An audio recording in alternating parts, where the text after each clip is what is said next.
What's up guys, thank you for tuning in to ICE TV. My name is Philip Price and today we're giving you a quick breakdown of the fastest way to gear and rank up your classes in Ghost of Tsushima Legends.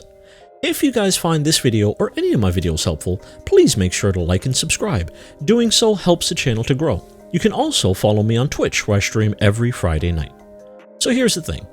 This method gets boring and grindy very quickly, but if done correctly, you can get at least 30 new pieces of gear an hour.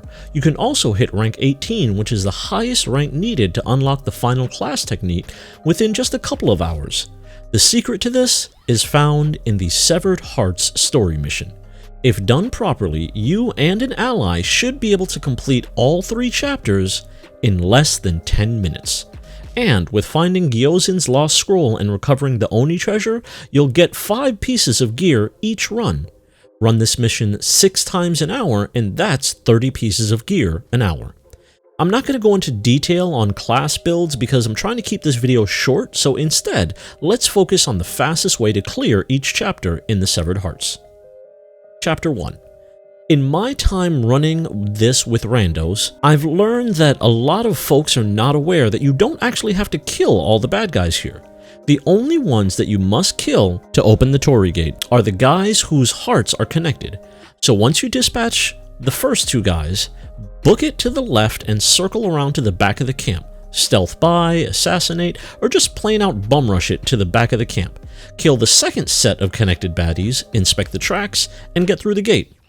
The Oni treasure only spawns in one place in Chapter 1, which is along the way to the back of the camp if you're skirting around the back. The lost scroll can spawn in one of 2 places here, which can completely change how you tackle this chapter.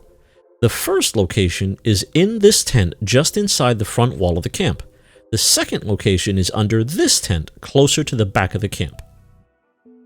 Now, as you get into the higher difficulties, there are some variations to the different chapters.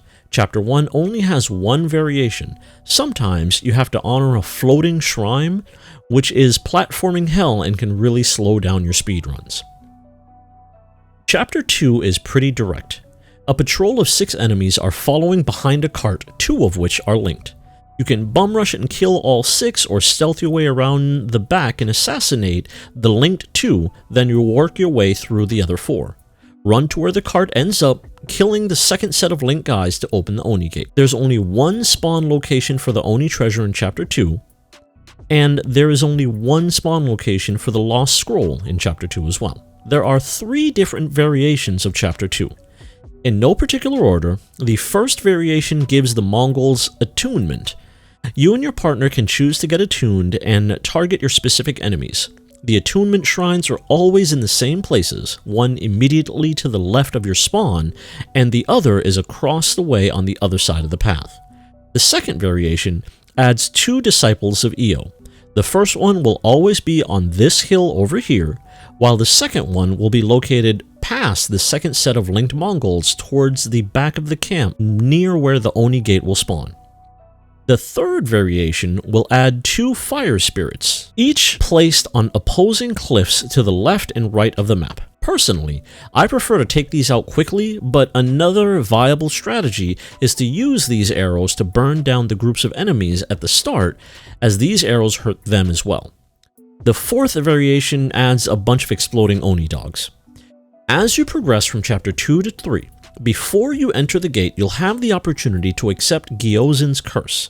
There are only 2 curses as of right now. One will link you and your partner, so if you get too far away from each other, you'll start to take damage. The other one halves your max health. If you're trying to speedrun, I actually recommend skipping this, but if you're pushing to rank up your class, then definitely pick this up. It will slow you down tremendously, but it'll give you a ton of XP once you clear Chapter 3.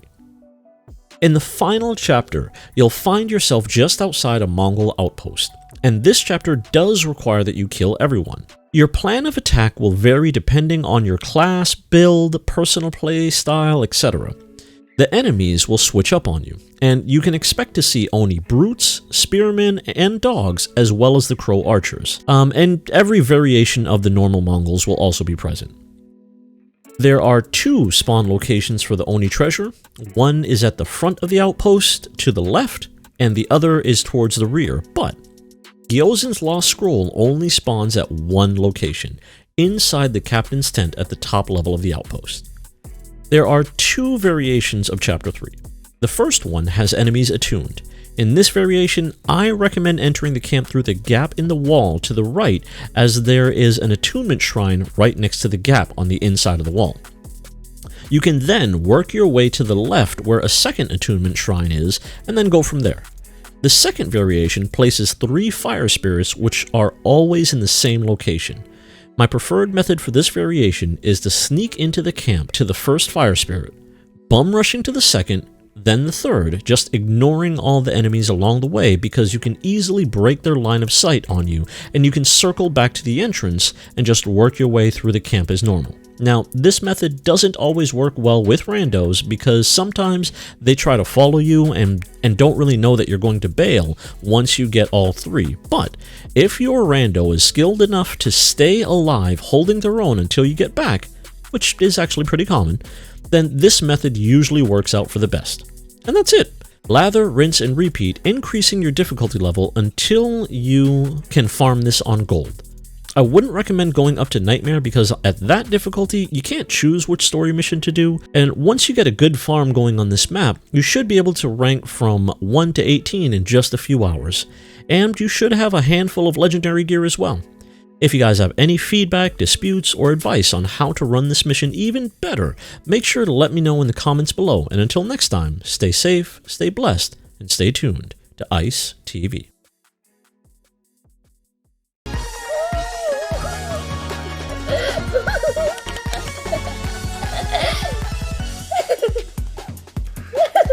What are you doing? It's a dance.